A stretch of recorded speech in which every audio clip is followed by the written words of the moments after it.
ทั้งปวงทั้งที่เป็นสังขารและไม่ใช่สังขารทั้งหมดทั้งสิ้นไม่ใช่ตัวตนบังคับบัญชาไม่ได้หรือเอาเป็นของเราไม่ได้เมื่อท่านได้นำมาใช้ประเหตุแห่งทุกข์ลงเสียได้ทำทุกอย่างเป็นประจักษ์ชัดแก่ตัวท่านหมดสิ้นสมบูรณ์เมื่อวันแรม14 ค่ำเดือน 9 ปีพุทธศักราช 2543 จากนั้นท่านจึงได้บรรลุเป็นพระสงฆ์ไทยที่อำเภอเวียงแหงและออกเผยแพร่ธรรมที่ท่านทำหน้าที่ได้เผยแพร่ธรรมนาตาเป็นเวลานาน27 ปี มีลูกศิษย์ลูกหาทั่วประเทศไทยและเมียนมาที่ได้ศึกษาและปฏิบัติธรรมตามแนวทางของท่านถึงปัจจุบันจำนวนนับหมื่นคน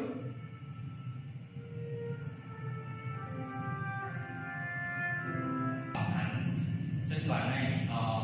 เป็นปืนยอๆแกบๆของที่จิตตามาก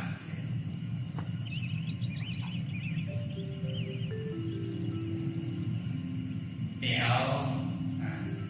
เลยเขาก็ว่าเหตุการณ์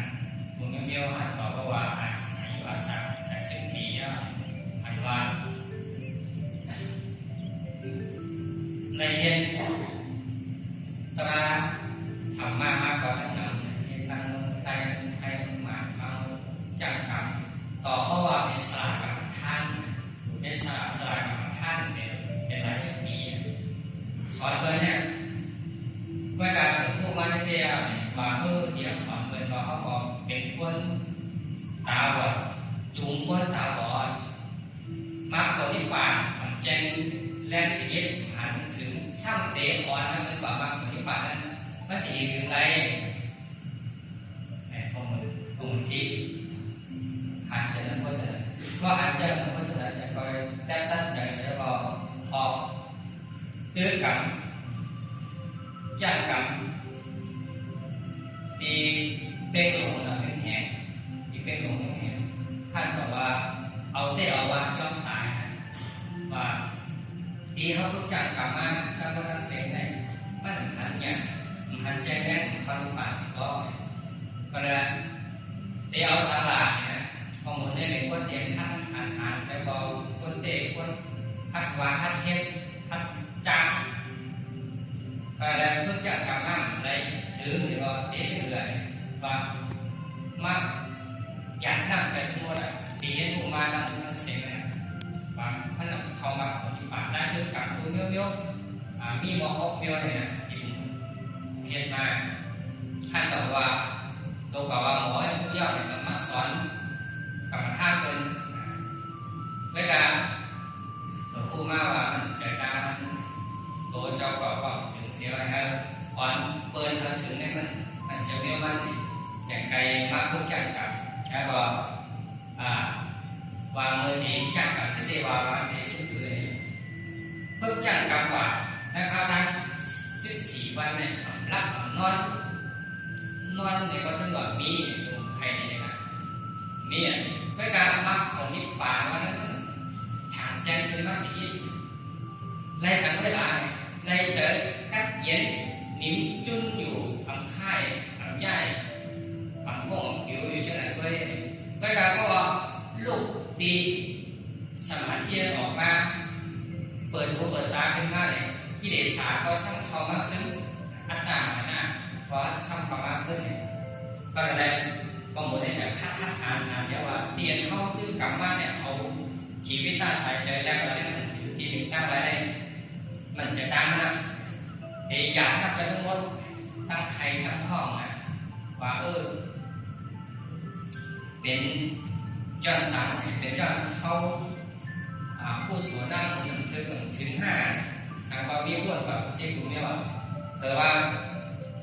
มาหยัดตั้งไปทั้งหมดได้ก็เลยเป็นอยู่10 กว่าปีเลยนะก็มาถามว่าเจ้าปู่เอาอย่างนั้นไปเพราะว่าท่านตีตื้อกับแค่กับเชื่อเวลาเอาไปหูเอาเหมือนว่าเอาไปหูมั่วแต่เอาชื่อเอาอะไรเอาอะไรเดี๋ยวชื่ออะไรไปหูเนี่ยมานั่งเจนจาเสียวบอก มาทั้งหมดเอาสีไล่ไม่จะไม่ใช่เรืออะไรมาคนด้วยว่าเมื่อจ้าในของมันเนี่ยเป็นคนพักตามคำถามอะไรนะเพราะว่าเมื่อเป็นผู้ไล่เลยว่าเดี๋ยวมีคนเรียนก่อนสลาสมาทั้งพิจิตรใจมาปฏิบัติใช้มาสอนครับแกนนั่นก็พระเป็นเจ้าเนี่ยเจอมาปฏิบัติใช้มาแกนพวกตัวนั้นก็พระเป็นเจ้าเนี่ยเจอเนี่ยโย่เนี่ยก็เนี่ยแบบเปลี่ยนสารธรรมะอย่างนี้ไม่มาปฏิบัติเป็นเจ้าก็ในพระเป็นเจ้าสอนทางนี้สอนวิธีการสั่งของรู้ดังนั้นเนี่ยสุดต่างก็นำอภิธรรมาก็นำวิริยะก็นำเดี๋ยวมาเอาที่อะไรก็ในจักรมาพูดพบว่าตีอันพระเป็นเจ้าพุทธเจ้าเขาพ่อออกทำมาจากพระป่าวัฒนสุตตะพ่อออกยาวๆอะไรก็เฮ็ดเธอปัญเจ้าวตีโอนาปัญเจ้าวตีแล้วเขาว่าก้อนตัญญาแจงอย่างทำเป็นโสตปาขึ้นมาก็เลยบอกเหมือนว่าอีในมันเกิดจากขึ้นมามันเป็นอันเป็นมาเฮ็ดเธอจะได้พลิกเปลี่ยนว่าลูกดีผู้รู้จักเขาถึงป่านี้อริยนั้นมีสังเกิดขึ้นมาจากใครมากคนพบเจนจ้าบนถึงธรรมจักรปาวัฏสังเกตเดี๋ยวบางมากเข้าใจว่าอ๋อเนี่ยตีพระเป็นเจ้าสอนเนี่ยกำลังไม่ให้ตีผู้มาวานเอาตีธรรมจักรในมาวานที่ผมเหมือนกันว่ากำลังไม่ให้ตีว่าฝึกสมาธิฝึกเอาศีลให้มันฝึกศีลมาหน้าเนี่ยจากการฝึกสมาธิให้มันเพราะฝึกสมาธิมันยากเนี่ยมันจากการฝึกวิปัสสนาปัญญาก็เลยเพราะว่าเอาพุทธาวาเข้าแต่ในฝึกปัญญาเพราะปัญญามีศีลเสริมแต่ก็เป็นมาเอกกันเลยว่าสมาธิที่สมาธิก็อย่างปัญญานั้นนาสมาวาจาสมากรรมต่อสมาธิว่าเป็นศีลสมาวายามะสมาสติสมาสติเป็นสมาธิพอมันมาหันมาพุกมาเข้าใจได้ว่าอีเต้มันพลาดไปแล้วเป็นเจ้าปัญญาเจ้าศีลเจ้าสมาธิเจ้าพ่อที่อันค้นหาค้นพบลองศีลเจ้าพ่อค้นพบหาลองสมาธิเว้ยกับเป็นพ่ออันค้นหาค้นพบปัญญาและจะเป็นพุทธะของคนที่ประมาณหันเกียรติพิเปิดได้ว่าสึกว่าได้กว่าเอาเดี๋ยวเอาเจ้าพุทธะได้เจ้าเอาปัญญาทั้งนั้นคือกับอะไรพวกนั้นก็เป็นไอ้ที่กับจุดหรือเนี่ยจุดวางอยู่มาวนอย่างว่าพุทธเจ้าพอธรรมจักรปะวัฒนสุตตะในยาวมีปัญจวัคคีย์หาเจ้าได้เจ้าเร็วไว้ตีแจงอย่างทำสืบได้มากพระเป็นเจ้าพอสุดที่สองเพราะว่าอนัตตลักขณสุตตะลักขณสุตตะละถึงขันธ์หาผลเอาแน่กับอะไรเอาเสียงมันที่มอขึ้นกันขันธ์หาผลรูปแบบขันธ์เวทนาขันธ์สัญญาสังขารวิญญาณสามผลเป็นอนัตตามันไม่มีได้เนี่ยเพราะอะไรสิ่งได้กว่าเขาเนี่ยคงมาอย่างที่คงเขาเดี๋ยวเอาสองสุดต่างได้มาปกปูเสียว่าเทียบกันเพราะว่าพุทธเจ้าพระเป็นเจ้าพ่ออนัตตาอนัตสุดเนี่ยเทียบกับเจ้ากี่เจ้าเนี่ยเป็นอนัตตาหมดอ่ะแปลว่าเขาเดี๋ยวเอาสุดต่างชุดที่หนึ่งเป็นชุดสองนั้นมาคือกับเป็นจอมเอาชุดที่แล้วเอาสมาธิที่สมาสังกัปปะอ่อนหัวน้ำนาหายจากเกี่ยวด้วยขันธ์หาผลที่มันเป็นอนัตตาก็เลยเอาเนี่ยมีตาปากเที่ยวแรกถ้าเป็นจะตื่นเดี๋ยวนั้นมันจะจุดเตะจะได้หมันเตะเฉยก็เลยผมก็มาพึกจังไหนนะขันธ์หาผลเนี่ยรูปขันธ์เจ็บยังต้องต่อในสารสัมไปแม้ก็เกิดขึ้นมาแบบอนัตตาเวทนาขันธ์ทุกสุขก็เย็นอยู่แล้วก็อนัตตาวิญญาณและกตาเปลี่ยนคู่สภาวะลบตัวใจเขาออกคู่กัดคู่ไม้คู่เย็นคู่มีว่าอีสานบอกเป็นมันถ้าคู่จะไปอนัตตาต้องเดี๋ยวมันต้องเป็นคู่ก่อนมือก่อนเพื่อนมาพวกจะได้สิ่งก็ต้องมาเสร็จนะครับอีสานบอกว่าขวดอนัตตา สังขารเจอพงเจอผิวเจอขั้นเจอxúc sắcเจอดีเจอดีจะก็เห็นว่าสังขารว่าก็ปวดเป็นอันตรายที่เนี่ยก่อนเป็นคันท้าเปิงเลยไว้ย่อเนี่ยที่มันเกิดขึ้นมาปวดเป็นอันตรายที่อันนั้นที่ประมวลเห็นจะไหนนะในข่าวดังซาเวจูมอนครับซาเวจูมอนเนี่ยหลับมอนพอว่านับอันมาแล้วก็มีลูกอันมาก็มีนะนั่งทุกๆเลยนะทำมันขึ้นนะจะไปถามแจงเป็นมาแล้วกันถามนะถามแจงเป็นมาแล้วกันถามแล้วว่าโอ้นี่พระเป็นเจ้าแก่เอาแน่เขาเอาหมอเอาที่พระเป็นเจ้าสอนนักเว้ยก็เลยลูกที่นั่นเสียก็จังไกบางคนที่เนี่ยจังไกว่าพ่อวายอยู่นะเป็นคนขาสองคอขาคนสองขาอยู่ที่ไหนมันเดี๋ยวหักห้องขันขาในอย่างไรจังไกมากยิ่งเป็นราหันเป็นเจ้ามันเจ้าเสียก็มาพอมาถอดมาปอกแรกแต่เอาทีวันมาหมอกจ้ามนะเพราะว่าหมอกจ้ามก็มาทีคุยหวานในที่มันผังสั่งมีอาจารย์วีระเขามาถอดมายืนแถวก็เข้าใจเขาก็แถวก็ปองเหมือนพอตลาดไทยพอตลาดไผ่ไทยแล้วก็อาจารย์วีระพอตลาดปีเป็นไผ่ไทยแต่ในความมาท่านก็ถึงเจ้าเดียวนะอันนั้นเราบอกว่าตลาดนั้นที่คนเขาสุดท้ายของพุทธเจ้าสองปีสองอันนี้ประมาณพวนหันพวนผู้ขนาดด้านท่านตอบว่าเอาหาหูก็ที่มาพึ่งกับในมาพึ่งกับวิปัสสนาได้ก็บอกว่าเอามาเฮ็ดจอมตีอันว่าเอาเก้าเอาเงาเอาความสอนเตียนเก้าเงาความสอนพระเป็นเจ้าคำซื้ออันนั้นข้อมูลว่าถามว่าสลาข้อมูลเป็นสังในพระเป็นเจ้าว่าตัญญาก็ว่าพวกจะได้มาตั้งสุดว่าตัญญาให้สั่งเลยครับจังอย่างมันทำพวกจะได้ว่ามีอันอย่างว่าตัญญาเพราะว่าจังอย่างทำเป็นมาเนี่ยพุทธเจ้าจะมาทำมาจากภูอุทธปาทิเพราะว่าทำมาจากภูที่มันตาถ้ำนะตาถ้ำเกิดขึ้นมาย่อตาถ้ำเป็นสังในมุมพ้นกับทางตาถ้ำนี่เป็นญาณสมาธิที่สมาธิกับป้าอ้อยนี่เพราะอะไรเพิ่งตาถ้ำในที่ตอบว่าจังอย่างทำขึ้นมา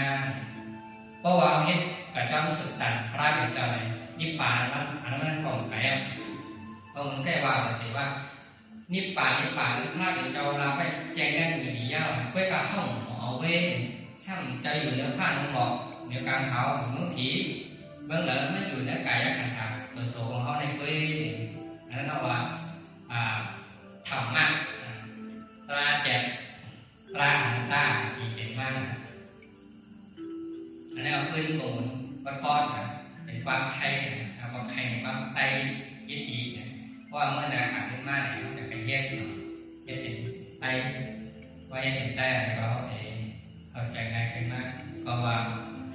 พอมันห่อไว้ที่เป็นความไตมีน้ำนะครับมีน้ำนะแล้วก็เวลาขอดยอดหมายความเปลี่ยนมันลึกหลับกับปีกับผ่าแล้วก็เข้าถึงมรรคผลเที่ยวไว้ก็มันจะหนึ่งเจ้าครัวจะสาวเขาเอามาหมอกลายกับผู้ว่าในอันนั้นเอาหลอดแขนมากแล้วก็เพื่อไรหันไรเตะทำอะไรได้ว่าได้เอามาเป็นการสอนที่เข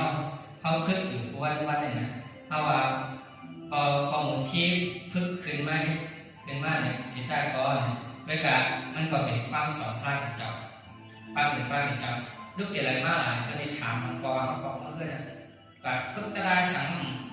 ยามยิ่งสิบกว่ายามยิ่งกาเนี่ยก็จะห้องผู้เว้ห้องหมอเว้เป็นลูกเกี่ยอะไรมากลูกเกี่ยธรรมจักรโลสมาธิที่สมาธิกับป้าอันนี้พระเป็นเจ้ารับได้ประวัติตั้งสูตรลูกมาเจริญอารัตตารักกันนัสูตรอารัตนารักกันนัสูตรแต่พระเป็นเจ้าข้อปุกที่สองจ้างการเรื่องกับที่เหนือเขาเอาสองสุตตาได้เสียก่อนมาจ้างเป็นกับสองสุตตาได้เช่นเจ้าว่ามีเดือดข้างในหมอมีอยู่ในขันธ์กายะเป็นตัวของเขาเนี่ยเพิ่งเข้าใจเสียเขาเพิ่งทำมันเป็นทำมันขึ้นทำมันแจกได้ขึ้นมาทั้งตัวเว้ย นั่นเอาว่าเขาตื้อกรรมเนี่ยถ้าเขามันจะมันข้อเสียกว่าตื้อกรรมกว่าเมื่อกี้พอถึงอย่างที่พระเจ้าเข้าหมอข้อรับไปถ้าได้10 บาทก็จะตัดอิดอินออกไปกับมันจะมันก็พอจะแบบว่าไม่อินอย่างน้อย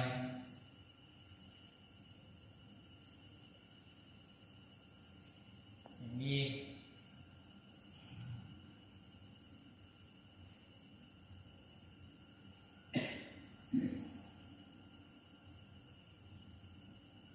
ธรรมดาที่ว่าตัวหันเนี่ยบอกว่าให้เสนอหันเนาะว่าหันนี่เลยเพราะหันไปเนี่ยผมเจ้าว่าเขาเยาว์อยู่ก็เข้าปางวิปัสสนาหาอันทำนัตตาวันที่1ถึงวันที่11 เดือน 2 ปีพุทธะ2 เหงหาปะ69ห้องตีวัดนัตตาเรื่องหนองเขียวตายทีเล็กเมืองไทยก็คงอันนี้ก็เป็นที่อันจะเสียเอาจะลงปากของตึกกับเจ้ากรรมนะcùngมือคือบ่ก็เลยถ่ายหาไว้เอามาในกระเป๋านะอันนี้เป็นทันทีอันนี้ก็ดีเจ้าสาววิสุทธิ์ตึกก็เปิดมาทีน้องถามว่าควรนำนะอันนี้เขามีสถานธรรมของเขาไว้ปฏิจจ์ที่ว่าแน่ให้ทั้งไว้เป็นมาเพื่อจักกรรมให้นอกจากก็ได้ยุบแบบโผล่ไปนะเพราะว่าปฏิวัติจักกรรมในก่อนล่าเห็นเหมือน2 วันนะมันนั้นจักกรรมต้องวัด4 ปอวัด4 ปอได้นะ4 โมงมาวันนั้นสุกเลยอายุเช่นแบบโผล่ไปอ่ะคนเพราะว่ามีเจอท่านมาโผล่มีเจอท่านหลีไม่มีเผยใจก็ไม่ได้ทำป่วยเลยเนี่ยน้อยข้อมูลในของที่มีเชิงวิพากษ์อะไรอย่างมีเชิงวิพากษ์ข้อมูลที่เนี่ยว่าก็ว่าไรเขาจะอนัตตาแต่ผมว่าก็เลยบอกทำก่อไรใครก่อหายตายก่อรอดยอดก่อสุดพุทธาโหมีขีอันจับลาอัมโลโคอัมหอมล้อมนิปากใหญ่แสดงแล้วก็เอาว่าด้วยอันนี้ได้ด้วยใครก็หายตายก็รอยอดก็สุดพุทธาโหมีขีอันจับลาอัมโลโคอัมหอมล้อมนิปากใหญ่แสดงป้องวาตกะเขาทุกอย่างครับว่าอังการลักษณะเช่นไหนแล้วจะว่ามันเกิดขึ้นมาปุ๊บจะก็ประมวลเกณฑ์อันนี้เป็นธรรมอันเจ็บมาเด็ก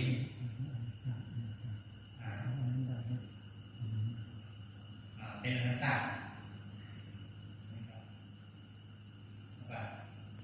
ในดีข้อหนึ่งเป็นคนพุทธะพระพุทธเจ้าว่าคนก่อนเกิดมาอายุ8 ปีก็การหันรอเกิดรับเป็นลูกของลูกนามจากปากของเขาเนี่ยมีพระดิสังเนี่ยพระพุทธเจ้าว่าไว้นะเวลาเขามานำทุกอย่างกลับเนี่ยเขาคัดใจได้ว่ามันเป็นหันเพราะหันบอกว่ามีเจอท่านมาบอกคุณป่ามาก็เอามาให้พูดที่ไหนมาให้พูดพุทธศาสนาเคยถึงบ้านเขียนให้หายแล้วกันถึงจอมปีตรงสอนที่วิจิตรธรรมะถามตะกะเขาถามว่าเข้ามาดีในมหิสังมาให้สังทำไมในตารางต่อมามาด้วยการปฏิบัติธรรมเพราะว่าเข้ามาด้วยการปฏิบัติธรรมในจึงมันจะสุดเขาบอกจะขอความว่าด้วยการปฏิบัติและธรรมในสิ่งก่อน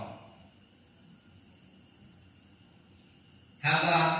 ด้วยการปฏิบัติธรรมก่อนว่าซ้ำเนี่ยบอกว่าจ้างกรรมลงมือเฮ็ดมันจะเป็นการเราทองเนี่ยพอเฮ็ดอยู่ฝึกอยู่จ้างกรรมอยู่เลยพอว่าด้วยการปฏิบัติธรรมในวิธีบอกว่าค้นหาหันธรรมเนี่ย บอกว่าค้นหาธรรมเจอการหาเดียวนะว่าแต่แน่เข้ามาด้วยการปฏิบัติธรรมในบอกว่าเข้ามาค้นหาธรรมเดียวให้เข้าใจถามในการประกอบนะครับเห็นแล้วธรรมก่อนมาสั่ง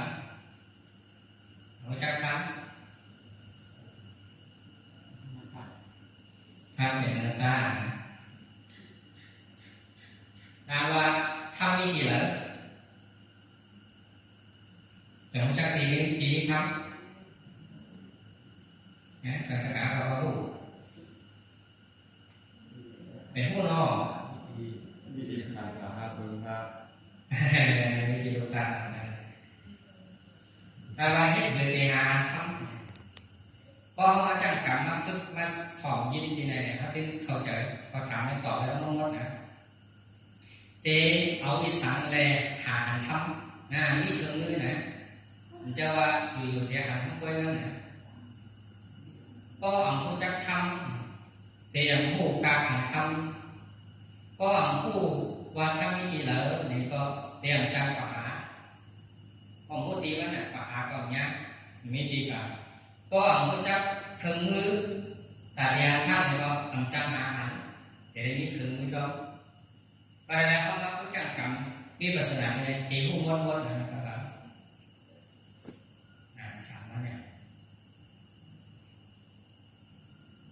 ถ้ามันว่าได้เป็นสังเนี่ยถ้ามันว่าได้เป็นสัจจาลองเต้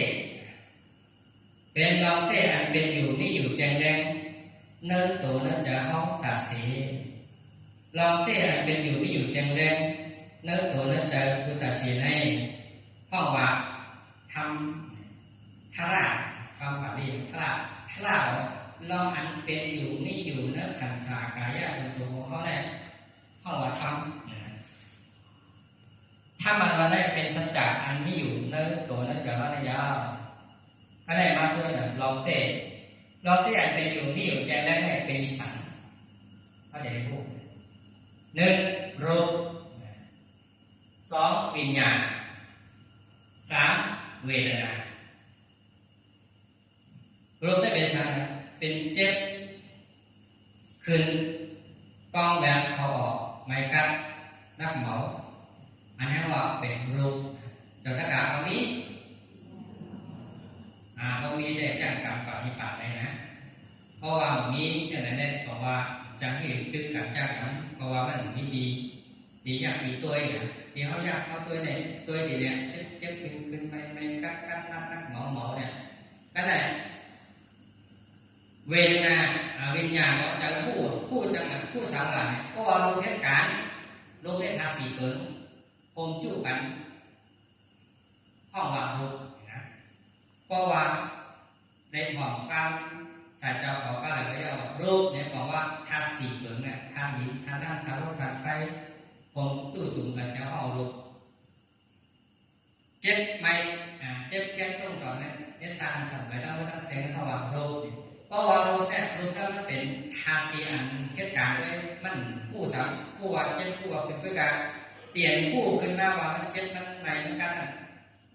เป็นสังขารเปลี่ยนผู้เนี่ยเข้าว่าวิญญาณเนี่ยเป็นข้อผู้นะข้อที่สองข้อที่หนึ่งเหตุการณ์เจ็บ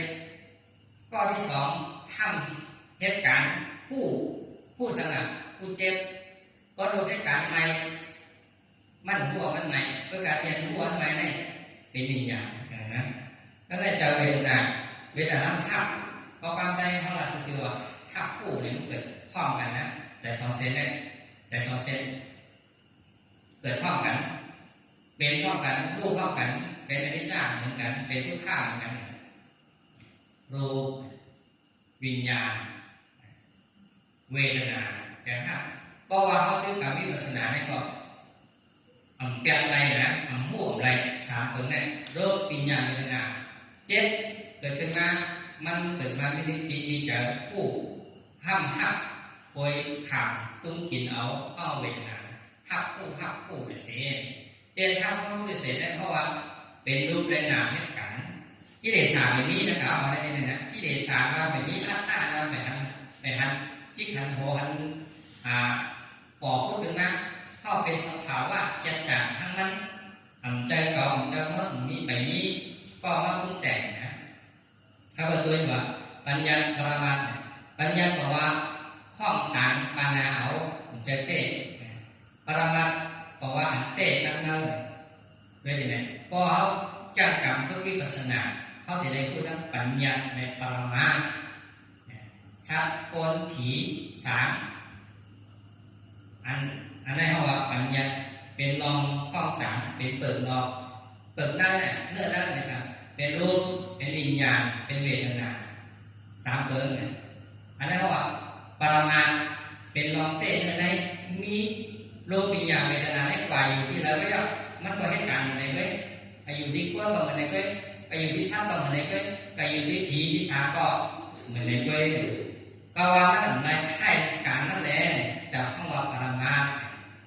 ในค่ายเจ็บก็มันก็ให้การเจ็บลมผู้ก็เห็นใจผู้เวทนาก็เห็นใจครับเป็นแนวเสียงเป็นเช่นนั้นว่ามันตัวอย่างเจ็บก็เกิดใจผู้ขึ้นมาใจฮักขึ้นมาถ้ามีนั่นอะไรมีนักสัตว์ในกวนนักผีนักสาเขาเป็นกวนหรอเจ็บแก้มไหนกัดไหนมีพอเจ็บแก้มไหนกัดใจผู้ใจฮักเวทนาก็ก่อพุทธขึ้นมาเป็นรูปเป็นอนิจจ์เป็นทุกข์เป็นอนัตตาแต่เสียอันนี้เขาว่ารูปวิญญาณเวทนาเป็นปรมัตถ์ด้วยการสักคนผีสามนั้นเพราะว่าเขามานั่งเนี่ยแขนขาหัวโตจะได้เป็นสาระเนี่ยเป็นปัญญาห้องต่างเว้ยมันเป็นเปิดตั้งนอกเว้ยด้วยการเลื่อนได้ก็เต็มมันเสียใจเป็นรูปธาตุนะธาตุรูปวิญญาณเวทนานั่นเหตุการณ์ก็เขานั่งกับแต่กับเขาตัวหันวิญญาณใจผู้ในใจหักมันจังไกหันเป็นปรมัตถ์เพราะว่าทั้งหันเป็นขาเป็นแขนเป็นตั้งกายตั้งเงยอยู่เลยเพราะว่าหันเป็นปัญญาปิญญาตัวเนี่ยไปเข้าถึงอนัตตาอะไรอนัตตาเนี่ยเขาเลือกรูปแบบที่รูปวิญญาณเป็นภาษาตัวง่ายปัญญาเป็นรองห้องต่างเป็นเกิดรอปรมัตถ์เป็นรองเต้เนื้อด้านรูปวิญญาณเวทนาสามเกิดเจ็บจะรู้เจ็บจะรับเจ็บ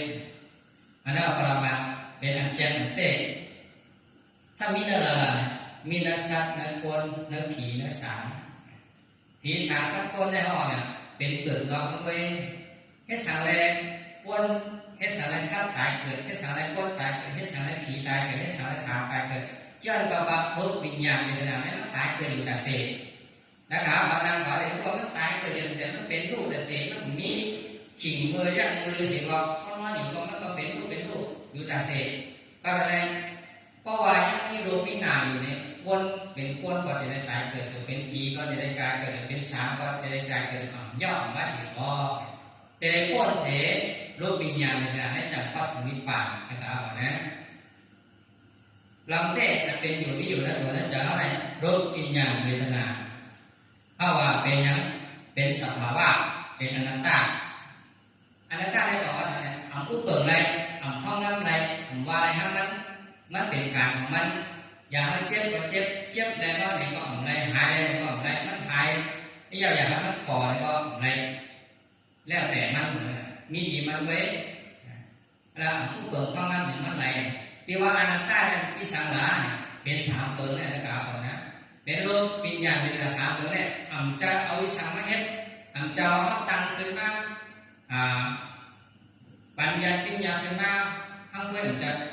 เอาสัจจะลองเต้จือเต้เจอเต้หมันเต้มีเต้อยู่นั่นแหละเป็นอนัตตาเป็นเมื่อวันผู้เปิดข้างล่างหรือมันใดมีอยู่ฐานแจงเนื้อขาดเนื้อตัวข้างในนั่นแหละอนัตตาเพราะอนัตตาเป็นสามเนี่ยมาตรการเขาบอกว่าเนี่ยโรครู้เจ็บกันในกันนั่นแหละเจอรู้เจ็บเจอครับเจ็บอันสองเดียวเนี่ยเป็นรูปเนี่ยเป็นอนัตตาเอาอันแรกมันเป็นอนัตตาจะเขาเจ็บจะมันเป็นทั้งมันอยู่แล้วเขาทุกอย่างเป็นอย่างขึ้นมาเนี่ยเปิดตาเขาเจอว่าเขาหันมันเนี่ยสมาธิที่จะได้หันเจอได้นะครับนะหันเนี่ยก็ว้วนผู้ยอมหักว้วนผู้เขาจะยอมหักโอ้มันเป็นทั้งมันอย่างมันเป็นทั้งมันจึงได้เยอะจะเขาได้เขาว่ามีรู้ได้มันเป็นสภาวะมันเป็นอนัตตาของมันเนี่ยเธอเจอมันก็ว้วนผู้ยอมหักจึงนั่นไรจากว่า เป็นสัจจะเต้มันเต้จึงเต้เจอเต้มันเป็นอยู่มีอยู่นักขันธ์ขันธ์ยากตัวว่าไงก็ในแรงก็ว่าตะกะเอาละไม้ให้พูดนะเขาปากพระราชมาตั้งเพราะว่าเข้ามาให้พูดมีอันเป็นโตเป็นเจอว่าเนี่ยมีอยู่เต้เป็นอยู่เต้เขาหันก็ย่อมหันก็ย่อมเข้าว่าอนัตตาก็ย่อมอนัตตาก็ย่อมมันก็ยังเป็นอนัตตาจริงอ่ะตาที่ว่าเป็นอัตตาของเขามันก็มีสัจจะลงเต้ได้อันมีอยู่ในตัวนั่นจะได้เข้าว่าทำนะครับทำแบบนั้นแหละเป็นเราได้อันมีอยู่ในตัวนั่นจะอะไรเป็นรูปวิญญาณเวทนาเจ็บจากเจ็บจากหักเจ็บสามเปิงเนี่ยพวดรอเสียสามเปิงเนี่ยเป็นอะไรเข้าว่าเป็นทำ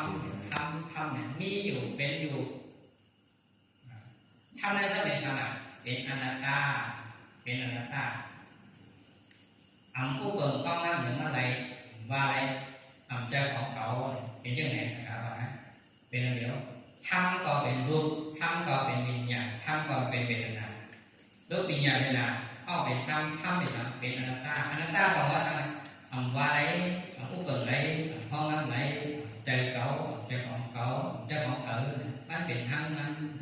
อันนั้นว่าสัจจะปรมัตถ์อนัตตาเขาตั้งหันทิศกันในตีเมียที่เดชาที่บอกพูดขึ้นมากนะครับบอกตีบอกขึ้นมากทีหลังนะมาเก้าทีหลังกันในตั้งหันทิศเข้าว่าอัตตาในเดชาก็ตัวเนี่ยโลกปัญญาเวทนาเขาให้การเขาให้การโลกปัญญาเจ็บจะรู้เจ็บจะทำเจ็บเหตุการณ์อยู่ข้างเขานั่นแหละ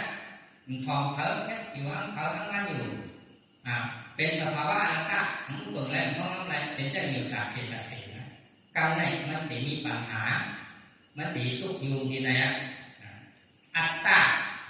มันหันคิดว่าเขาจงมีตะกาเขาเจ็บเป็นบ้าจงมีเขาเป็นอะไรเจ็บเป็นขาเขาจงมีเตะ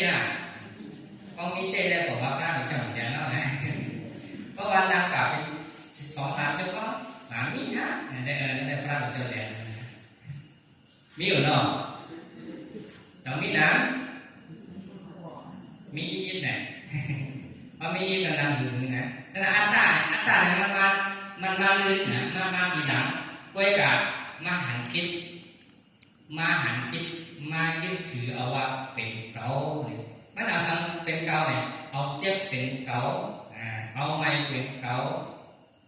เจ็บแก้มต้องต่อในสั่นไปนะไอ้สั่นบอกขึ้นมาเก่าขาเก่าเจ็บหัวเก่าเจ็บเก่าเนี่ยที่กันนะพระนามขวาที่หันนะก็ได้พระพุทธเจ้าข้อออกมาแล้วสเปธรรมาอนัตตาธาตุหินธาตุน้ำธาตุลมธาตุไฟสุขข้าทุกข้าวิญญาณติเตนะก็สัตวะนะมีอยู่การเรียน4-6-7มีอยู่7 ตีเนี่ย7 เปิงเนี่ยจำห้องว่าสัตวะสัตตาเพราะว่าบอกว่า7ว่านะเขาบอกว่าอยู่มีอยู่7 เดียวนะเพราะว่ามีอยู่7 เดียวนะห้องเป็นสัตวะมดนะจอดอากาศเอามีธาตุหินธาตุน้ำธาตุลมธาตุไฟเจ็บกันรวมกับในสารไม้กัดมีสุขทุกข์แบบนี้เจอที่อย่างผู้ตั้งหูตั้งตาตั้งผู้หลังตั้งลิ้นตั้งตัวแบบนี้นั่นน่ะเพราะว่าสัตวะเขาเป็นสัตวะเพราะว่าสัตวะอย่าลงเตียนเดชใจหยาข้าวว่ามหาสัตว์เพราะว่าข้อที่สัตว์เขามหาสัตว์อารมณ์รา7 ตีเตียนอยู่7 ตีอยู่นั่นแหละนันลายกฤษานติกาสุรเกศในห้อ4 ตีในมงคลมงผีอันนี้ว่าเป็นสัตวะเตียนอยู่นั่น7 ตีเนี่ย7 ตีแล้วว่าเป็นสัตวะก็คืออันร่อนแก่นตั้งเดี๋ยวพอเป็นสัตวะนั้นเป็นอนัตตาธาตุดินก็เปิดได้ครับน้ำธาตุลมธาตุไฟสุขทุกข์วิญญาณได้อย่าให้การทำมันมาทำเกิดทำเป็นทำรูปอย่าให้เป็นอย่าให้รูปผู้เปิดได้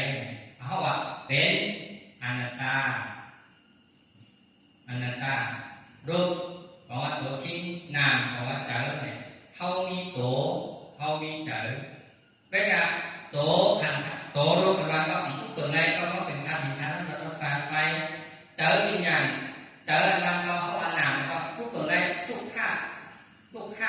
nó có xúc khả mà có túc khả mà có hấp phụ lý mà phụ hấp phụ âm lý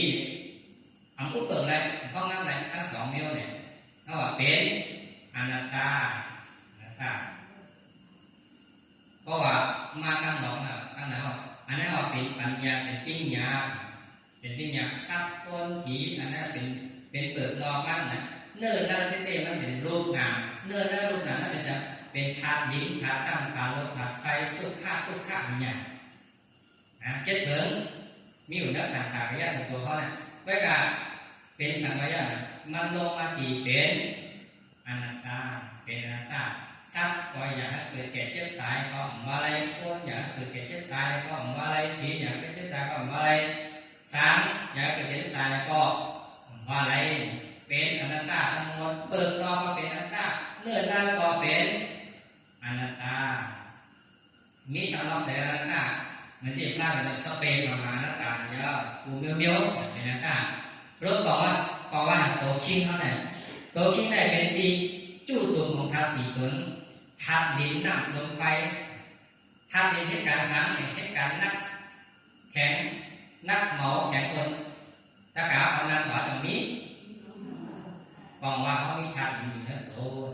ธาตุดินเนี่ยเป็นอนัตตาเกิดอะไรธาตุนั่นเหตุการณ์จึงหยอดจับใหญ่อันนี้มันหันหยาบนะหันหยาบก็หมักตาพุทธาเจ้าหมักตาอาฆาตสาวกาเจ้าไม่ติดในหันของเขาเนี่ยหันมันจับจึงหรือตีนั้นมันจึงเนี่ยมันไหลออกมาที่นั้นเขาเป็นหน้าว่าเป็นรูปว่ามันจะเป็นปรมาธาตุลมในสุกษาสิเกินนะครับก่อนนะธาตุลมในนำสิ่งนั้นในการเช็คแจ้งตรงต่อที่สัตว์กูเมียวลมตัวใจเข้าลมตัวใจออกเจอแน่เขาว่าธาตุลม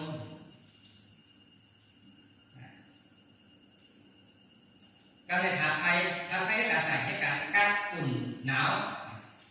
มันก็กัดมันก็อุ่นมันก็หนาวอันนั้นว่าธาตุไฟใส่สี่เปอร์เนี่ยเข้าว่าตัวชิ้นเข้าว่าธาตุสี่ที่เหตุการณ์เนี่ยตัวเขาเนี่ยอ่ำปุ๊บเปิดได้อ่ำเข้าง่ำได้อ่ำว่าอะไรมันเป็นสนะเป็นการมันเป็นการเขากับสุกโยงอะไรกับสั่งการกับอะไรกับมันเป็นอย่างมันเป็นก็อะไรอะไรรวมได้เป็นที่ชุดดวงธาตุสี่หนึ่งโหสองโตสองแขนหนึ่งโหหนึ่งโตสองแขนสองขาเพราะว่าโอชิ้นธาตุดินธาตุน้ำธาตุลมธาตุไฟธาตุดินธาตุลมธาตุไฟเหตุการณ์เจ็ดแก้นักหมอในการจื้มหยอดซ้ำมีอะไรมีที่แขนที่ขาที่หัวที่โตนเพราะว่าเขาว่าเป็นจากกรรมวิปัสสนาในห้องกับตัวที่ขาห้องกับตัวที่แขนห้องกับตัวที่โตห้องกับตัวที่หัวเข้าตัวที่ละตัวที่ใจหูมันปอกพุทเป็นรูปอยู่ที่ใจหูเข้ากับตัวที่ปรมาที่สภาวะที่มันเป็นนะอย่างนั้นนะเพราะเขาต้องหันขาเจ็บอยู่เนี่ยบอกว่าหลักตาเขาเนี่ยมันยังไปแจงได้ดีมันตึกหันลอยไกลๆอยู่นะไม่ได้หันลอยจำก็การไปซ้ำเอาไปให้กับติดสมมติปัญญาตัวคิดในสมมติปัญญาปรมาอันเต้เนี่ยเป็นทับดินน้ำลมไฟเจ็ดแก้วต้องก่อนที่สมัยเนี่ยปรมาปัญญาเปิงกับเจ้าไหนก็กับเขาอยู่ชอบกันนะก็กับเหมือนกันกว้างถามรูปได้เป็นสังรูปเป็นตีชุดตุ่มมงทับดินน้ำลมไฟถามว่าอย่าให้เจ็บอย่าแก้อย่าไม่นักเบาจงไรนะครับเขาไรได้เป็นอัตตาเป็นอนัตตาเป็นอนัตตาก็ว่าไรผู้เปิดไรว่าไรถ้าว่าตัวชิ้นเนี่ยอย่าให้มันแก่เขาเจ็บตายแล้วจงไรต่อว่าไรผู้เปิดไรพ่อง่ำไรว่าไรถ้าว่าผู้เปิดพ่อง่ำไรว่าไรได้เป็นอัตตาอนัตตาต่อว่าเป็นอนัตตาเป็นสภาวะเป็นรูปธาตุสี่เปิงเว้ยเจอผีเจอสางเจอก้นเจอเก๋าเป็นอนัตตาแน่เพราะว่าเป็นตระเป็นธรรมะอนัตตา ถ้ามันมีตีเปิลนะมีอยู่ทีนั้นตัวเขาเนี่ยกันไหนเขาจับรูปเอามาโดยแถมอันเดียวผู้จะได้ผู้คนก็วิปัสสนาจะได้ผู้วิญญาณได้บอกว่าใจมีถามไหมครับเจ้าก็จักวิญญาณเป็นที่สามเพราะแม่เราวิญญาณเนี่ยนะพระปานี้ก็วิญญาณของว่าคืออันนี้เขาจะตอบตัวอย่างไรก็ตอบมาเจ้าแม่วิญญาณบอกว่าใจผู้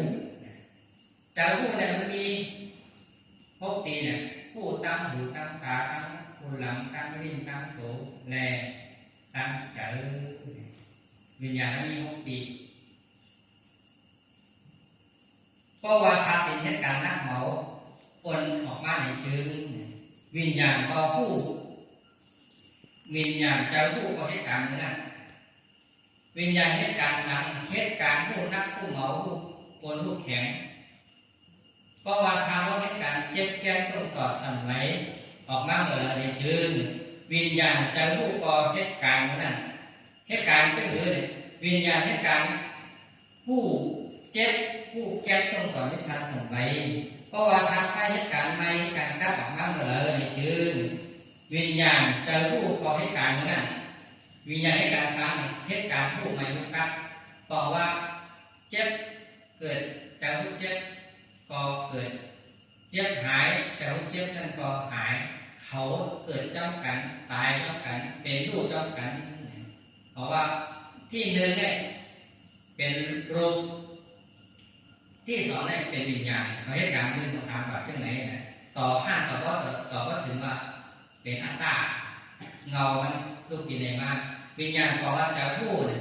เพราะว่าธาตุดินเหตุการณ์นักหมอมันแข็งออกมาเมื่อไรจืดวิญญาณก็พูดก็ให้การเหมือนนั้น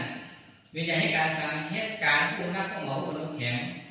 เพราะว่าธาตุเหตุการณ์นั้นเจ็บแก้ต้องต่อสั่นไหวออกมาเมื่อไรจืดวิญญาณจะรู้ก็ให้การเหมือนนั้นวิญญาณให้การสั่งเหตุการณ์ผู้เจ็บแก้ต้องต่อวิชาสั่นไหวเพราะว่าธาตุให้การไม่กัดออกมาเมื่อไรจืดวิญญาณก็เหตุจะรู้ก็ให้การเหมือนนั้นเหตุการณ์สั่งเหตุการณ์ผู้ไม่รู้กัดนาการตางานของอย่างจะพูดได้อย่างเช่นไหนธาตุดินลายค่ายกำนักกำเหมาเนี่ยมันลายค่ายนักเป็นก่อแต่เสียก่อนได้เหมาเป็นก่อแต่เสียก่อนได้ลายค่ายเพราะลายค่ายขึ้นมาเนี่ยวิญญาณเนี่ยมันเต็มมากกว่าผู้ขึ้นมาดีวิญญาณจะผู้นักผู้เหมาก็ได้เพราะว่าทำต้องให้การลายค่ายแดงลายขึ้นมาเหมือนเจ็บแก้มในการขึ้นมาเจ็บแก้มต้องต่อมาเหมือนมาติมาก่อนที่จะพูดในเหตุการณ์ก็เดี๋ยว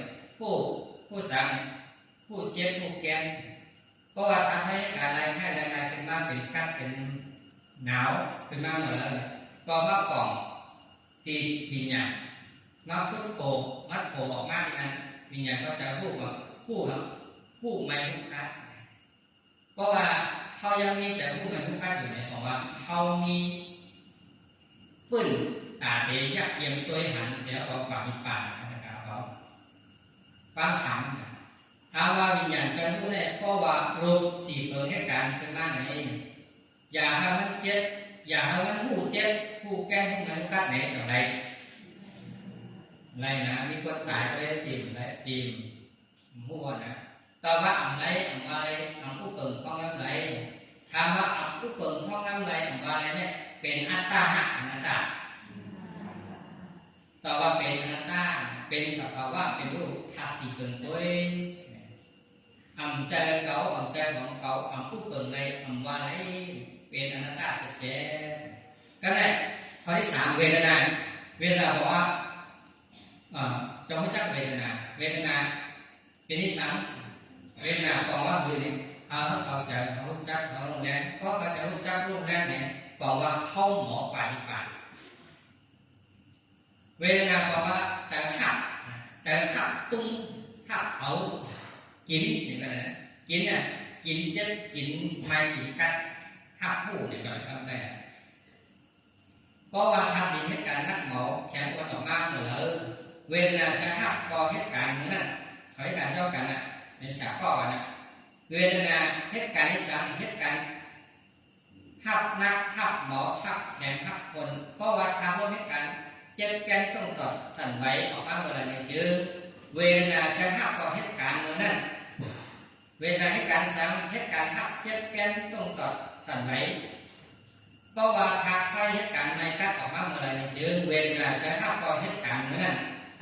เวลาเหตุการณ์สามเหตุการณ์หักในกัดบอกว่าก็ทาสีของเหตุการณ์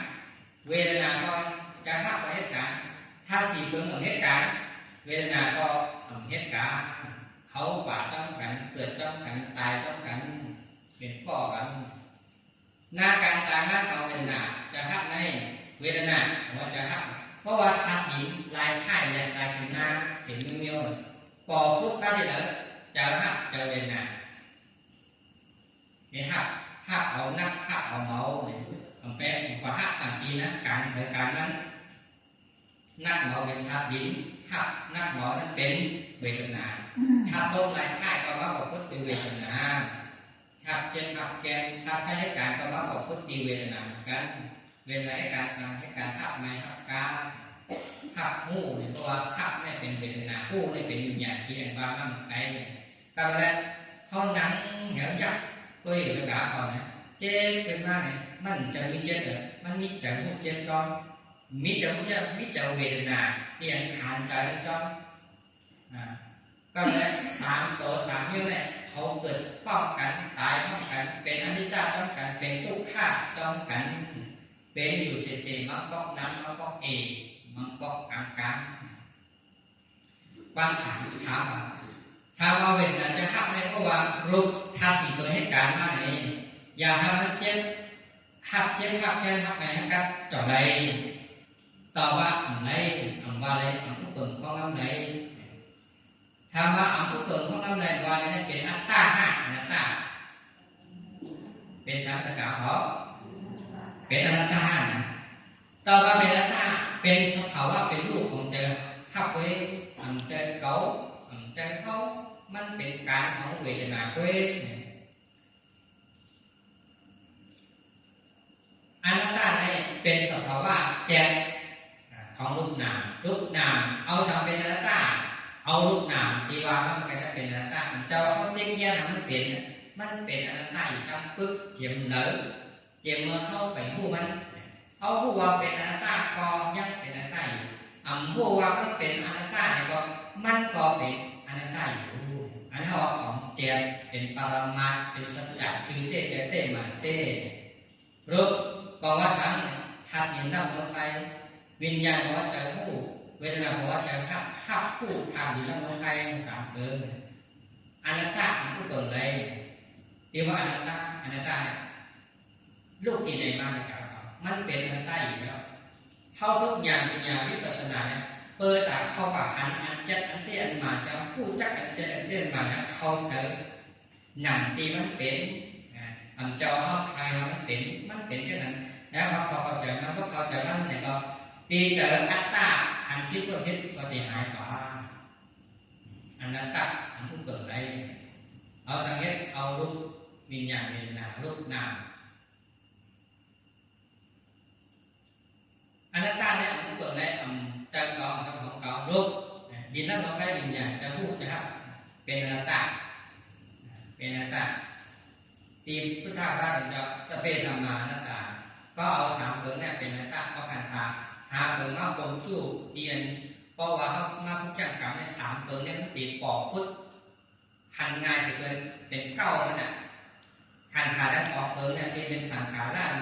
สังขารได้ในสัญญาในก่อนในรูปเป็นในป่าเพื่อการเรียนถามแจ้งหันแรงเป็นเก้าเป็นน้อยเนี่ยเป็นสามเกิดเนี่ยภาพทุกข่าวปัญหาอันพูดปฏิบัติเป็นอะไรแก่ในเป็นอัตตาเนี่ยบอกว่าการหันคิดว่ารูปวิญญาณเป็นงาเจ็บจะพูดเจ็บจะครับเจ็บในเป็นเก่าเป็นของเก่าเจ็บเป็นเก่าเป็นเจ็บเป็นขาเป็นเจ็บอันนั้นว่า เป็นอัตตาเพราะว่าอัตตาในหิมเอาอารมณ์อารมณ์ปูเมียวๆที่ก่อเกิดขึ้นมาในขันธ์ขยะตัวของเขา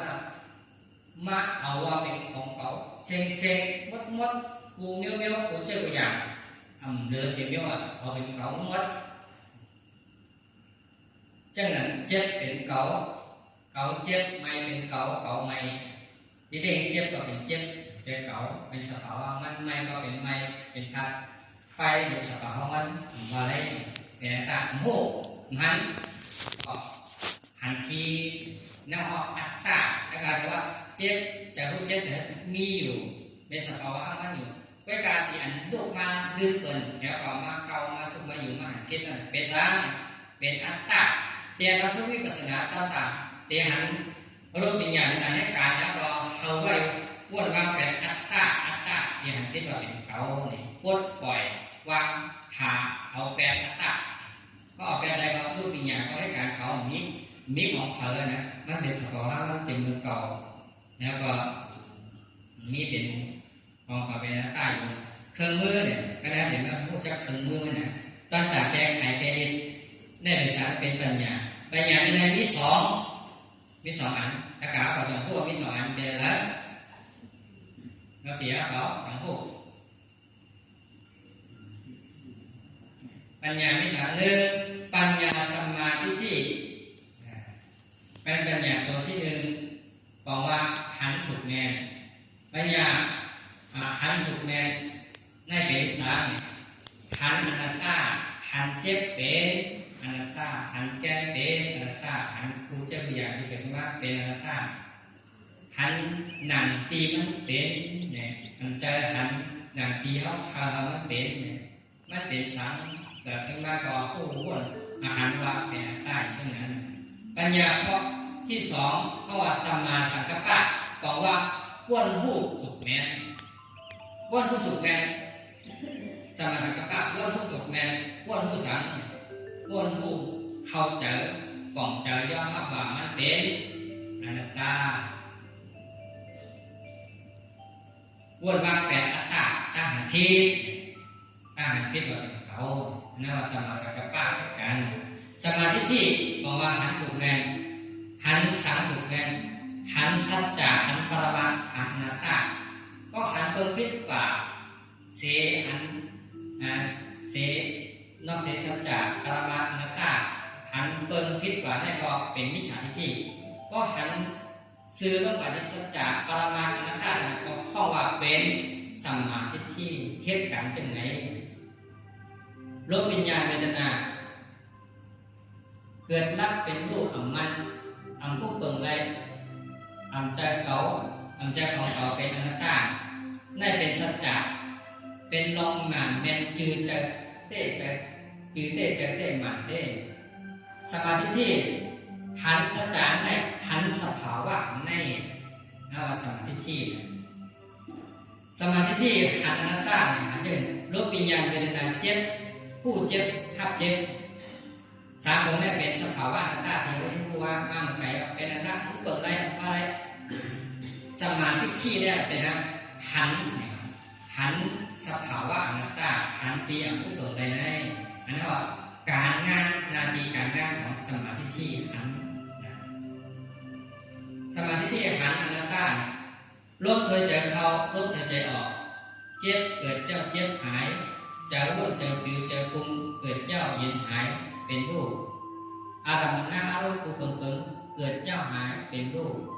สมาธิที่หันสภาวะในผู้เปิงเวลาผู้เปิงเนี่ยมันจะว่ามันเกิดมาพร้อมกันทั้งหมดมันเกิดกับอันสึกตามกันเกิดสึกตามกันเกิดแบบดีสัจจะลองอันเต้เป็นอนัตตาเจ็บเป็นรูปอนัตตาของผู้เปิงไหนแก่เป็นรูปอนัตตาของผู้เปิงไหนเจอวิวเจอพงเจอดีเจอดีทั้งหมดทั้งปิ้นเนี่ยเป็นรูปอนัตตาของผู้เปิงไหนว้วนเจอขีเจอดีทั้งหมดว้วนก็เป็นรูปอยู่เป็นอนัตตาของผู้เปิงไหนจมเป็นรูปเป็นอนัตตาของผู้เปิงไหนเจอตุก เจอขีเจอไม้เจอสุกต้องว่าถ้าเสร็จเป็นอนัตตาลูกตรงไหนเป็นลูกที่ติดกันเป็นเยอะลูกเยอะเป็นสึกตามกันกว่าที่เยอะมิติสุดที่เสียงถึงก็อันนั้นเป็นสัจจะเตเป็นเตมิเตอยู่เนื้อขันธากายะตัวว่าโตเขาก็เป็นไหนธาตุสี่ตัวก็เป็นไหนเจอเขาก็เป็นไหนอยู่แต่เสียเป็นอนิจจเป็นอนัตตาตรงไหนทุกขาเป็นอนิจจทุกขาอนัตตาตรงไหนเป็นอยู่เช่นไหนอุมืออุยามสัมมาทิฏฐิหันสัจจะเป็นเตอันไหนอันจะเดินเจ็ดเป็นรูปอยู่เจ็ดเป็นรูปเป็นสัมมาทิฏฐิหันที่จะหันเป็นอนัตตาแกนเป็นรูปสิบแกนอยู่เป็นรูปเป็นอนัตตาอะไรสัมมาทิฏฐิก็หันเป็นหน้าเจอพงเจอผิวเจอลีเจอขีเจอพุกทุกคนเป็นว่าเป็นรูปเป็นอนัตตาสัมมาทิฏฐิก็จับเยี่ยมตัวหันเตียนเป็นอยู่ที่ไหนเนี่ยเข้าว่าหันจัดหันมาหันปรมาหันสภาวะหันอนัตตาเพราะว่าเขานำตื้อกันก่อนเขาหันที่ไหนนะที่สามบอกว่าก็ย่าหันเตียนมันเป็นอ่ะที่สามเนื้อมันก็ย่าเขาหันเตียนมันเนื้อเตียนมันเนื้อเขาก่อนตาหันมันนะเขาหลุดตัวเองไปเขาตัวจักเยี่ยมตัวหันรู้สมาธิก็เนี่ยเขาวิจารสมาธิยาวสืบเป็นว่าสัมมาสังกัปปะสัมมาสังกัปปะว่าว่นผู้สัจจะเข้าใจของใจย่อมพักรอนเป็นเต้สัจจะรอนเป็นเต้ได้เป็นสังเป็นรูปวิญญาณเวทนาเกิดรับเป็นรูปคำว่าอะไรของตรงใดเป็นอนัตตาอยู่อันนั้นเขาว่าสัจจะมันเต้เป็นเต้มีอยู่เต้สัมมาสังกัปปะว่นผู้เข้าใจของใจย่อมพักว่าเป็นอนัตตาเต้อันนั้นการงานของสัมมาสังกัปปะว่นผู้อนัตตาเจ็บอยู่เป็นอนัตตาของตรงใดสัมมาสังกัปปะว่นผู้อนัตตาแกนเป็นรูปของว่าอะไรเป็นอนัตตาอยู่ข้างนั้นสัมมาสังกัปปะว่าเหตุการณ์ว่นผู้เป็นอนัตตาเจอพวกเจอวิวเจอลีเจอขีเจอจุ้งเจอดีทั้งหมดเสียเป็นอนัตตาว่นผู้เป็นมากกว่าอนัตตาอีสามก่อพุทธขึ้นมากกว่าสัมมาสังกัปปะเหตุการณ์ว่นผู้อนัตตาที่ติ๊กอย่างอันนั้นว่าญาณปัญญาสัมมาสังกัปปะว่นผู้อนัตตาเทวาตกะมานากะเจเป็นอนัตตาเธอเจอเขากล่องเจอแจ้งแล้วว่าโอ้เจ็บเป็นเจ็บเขามันเป็นธาตุลมเหตุการณ์เป็นรูปเป็นเจ้ามันเป็นอนัตตาตรงไหนเพื่อกว่าได้ท่านต่อว่าเจอที่เต็มมันยอมรับมันจะเป็นปล่อยว่าอะไรล่าเหตุการณ์สมาสังกัปปะรูปวิญญาณเวทนาเจ็บจะรู้เจ็บจะรับเจ็บเนี่ยเป็นรูปผมว่าแล้วคนละเป็นอนัตตาอยู่สัมมาสังกัปปะว่ารู้สึกเป็นอนัตตาอะไรผมคนไหนว่ารู้ที่ไหนขับย้อนเรื่องการเป็นสุดยอดนะสมาธิที่เป็นก็หันอนัตตาสัมมาสังกัปปะเป็นก็ว่นว่าอัตตาสมาธิที่สัมมาสังกัปปะเนี่ยเป็นปัญญาเนี่ยเอมอนเข้าคอดกับนิพพานที่กัดเย็นสมาธิที่สัมมาสังกัปปะว่าผู้หันอนัตตาผู้อนัตตาวางแปดอัตตาเพราะวางอัตตาแปดก็พอถึงกับนิพพานก็จำไม่ได้กับว่าอัตตาอะไรเอาอัตตาออกแปดพอมันเป็นอัตตาก็ถือว่าอัตตาในมันมาทีหลังมาเลื่อนเหยียบก็มาคุ้มกรรมมายึดถือมาคุ้มแต่งว่าเป็นเก่าไว้ก็ลึกลับออกไปนะครับมันก็เป็นสภาวะอนัตตาหมดก็เป็นนิพพานและด้วยกรรมเอาปัญญาหันอนัตตารับตาเนอที่ประมุนที่สอนแต่เสร็จรับตาเนออุตตาญาเปิดตัวอยู่ตีจังหูลมเคยจะเข้าย่อออกเย็นเป็นลมเคยจะเข้าย่อเย็นเป็นลมเคยจะออกลมเคยจะออกย่อเย็นเป็นลมเคยจะเข้าจำเป็นนะครับ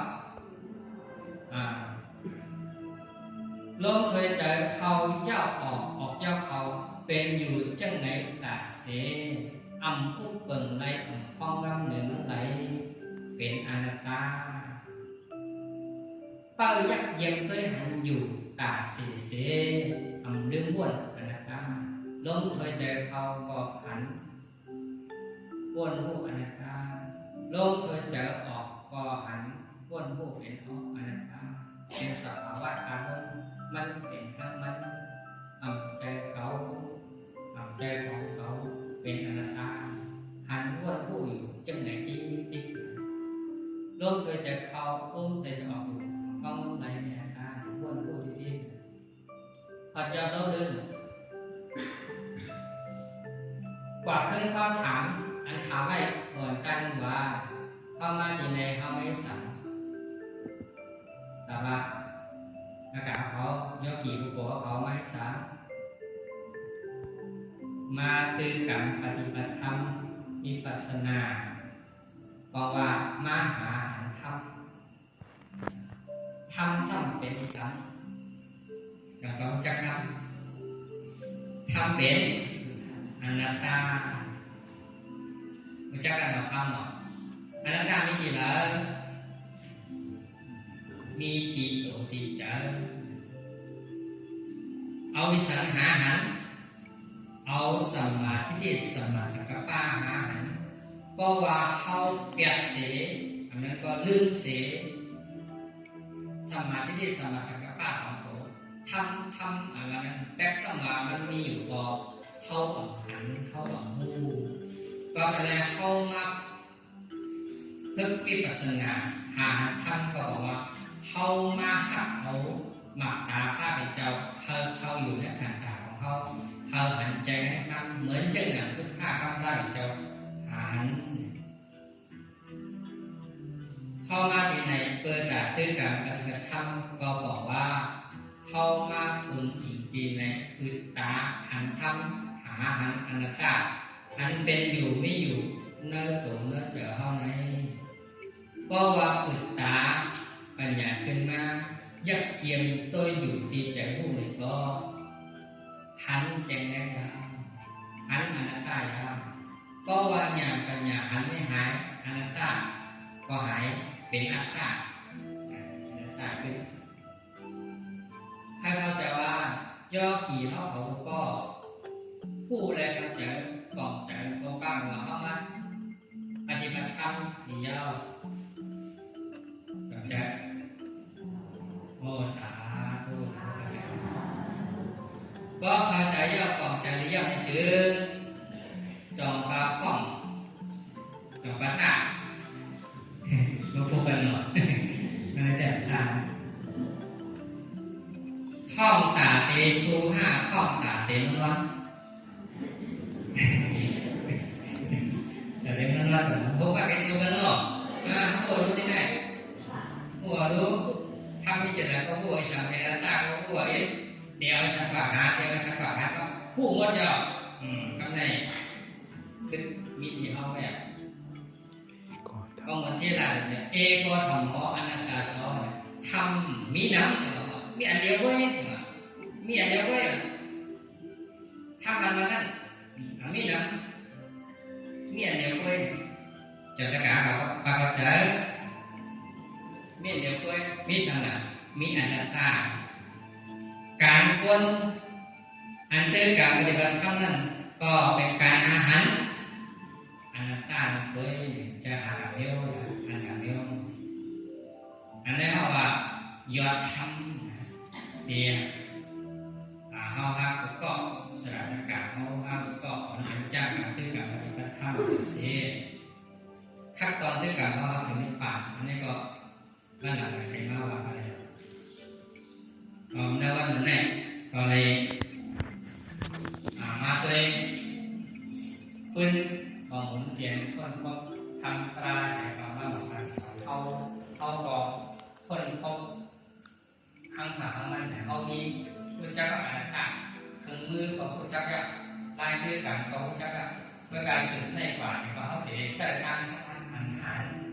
ทางเข้าใจเทวะแล้วก็ทางสองตัวมองเนี่ยเขานำที่เทวะขึ้นเหนือให้เขาไปตัวจีปามัดเขาตัวจีขาท่านตอบว่ามันก็ปลอบใจแห่งใจย่อมข้ามต่างๆให้ก็อะไรแล้วคำขึ้นได้ก็ดีจงเอาใจถือย่อมอีกใจยังก็ทำการเสียงเสียก่อนเขาดื้อถ้าทำแม่ก็จะได้ก่อนเสียอะไรเมื่อดื้ออัตตาหักถังมันออก